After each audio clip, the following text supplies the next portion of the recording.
Isa sa pinakasikat na birador ng Nueva Ecija noong dekada 80 dahil sa vigilante at brutal nitong pamamaraan sa pagtoda sa mga kriminal, kaya sumikat ang kanyang pangalan at kalaunan ay kinakakatakutan na siya ng mga kriminal sa kanilang lugar.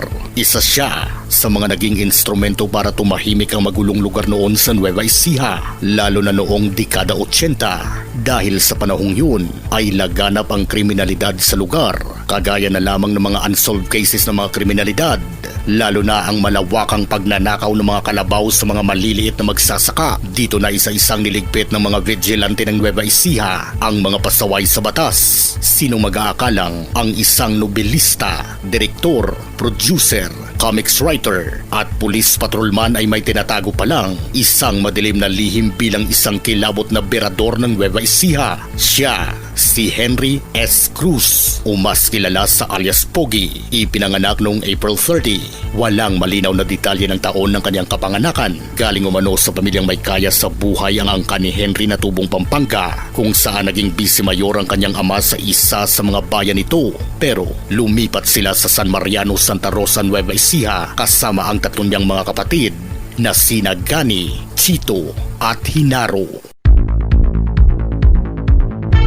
Dahil malapit sa Diyos ang mga magulang ni Henry at deboto ito ni Senyor Santo Niño, ang patron ng milagrosong simbahan ng San Mariano, kaya pinasok sila Henry bilang sakristan at nagsilbi ito ng ilang taon bilang alalay ng pare, kaya naging malapit sa puso ni Henry ang pare at kalaunan ay itinuring na niya itong bilang pangalawa niyang magulang. Pero sa kabila ng busilak na kalooban ng pare ay hindi pa rin ito nakaligtas sa bagsik ng mga kriminal. Tinuluyan pa rin itong tudasin ng pare kahit na sa kabila ng pagmamakaawa nito sa harap pa mismo ng batang si Henry. Matapos nakawan ng simbahan ay agad naman itong umalis sa lugar at iniwang nakabulagta ang pare, kaya sa murang edad ay nagkaroon na si Henry ng galit sa mga kriminal, rason para magkasakit siya ng post-traumatic disorder, kaya dumaan ito sa ilang counseling upang manumbalik ang sigla nito at di nagtagal ay nakarecover naman ito. Unti-unting bumalik ang mga katangian nito sa normal hanggang sa napansin ng mga magulang ni Henry ang kanyang talento sa pagsusulat ng mga nobela.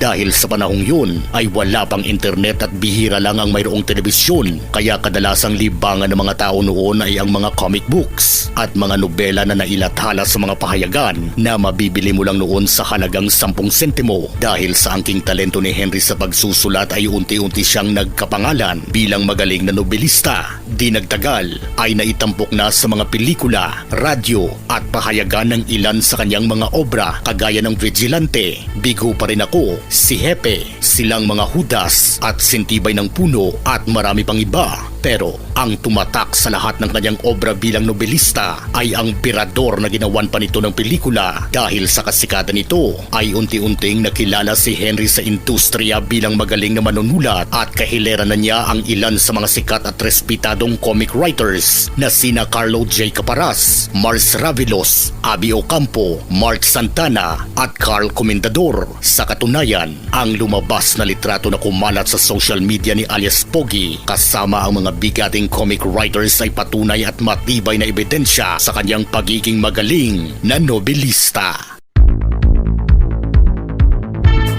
Hindi man kasing pogi kagaya ng ibang artista, pero bawing-bawi niya naman ito pagdating sa kanyang pananamit. Dumagdag pa ang kanyang karisma at pagkamarespeto at maginoo nitong katangian. Sa katunayan, noong dekada 70, nakasama pa niya ang mga mabibigat na pangalan noong panahong yun, kagaya nila Dante Varona na isa sa mga sikat at hinahangaang artista noon. Ngunit sa kabila ng kanyang kasikatan ay may kulang sa kanyang kalooban at hindi pa rin nawala ang kanyang pagkamuhi sa mga kriminal. At sa kagustuhang makatulong at makapagsilbi sa bayan ay pinasok ni Henry ang pagiging alagad ng batas at nadestino ito sa Cabanatuan, Nueva Ecija, at dito na nagumpisa ang kanyang pagiging isang birador. Isa-isa umanong tinodas ni Henry o alias Pogi ang mga pasaway sa batas. Ayon sa ilang mga kwento noon na tinatadtad pa umano ni Henry ang iba niyang biktima gamit ang kanyang manaalam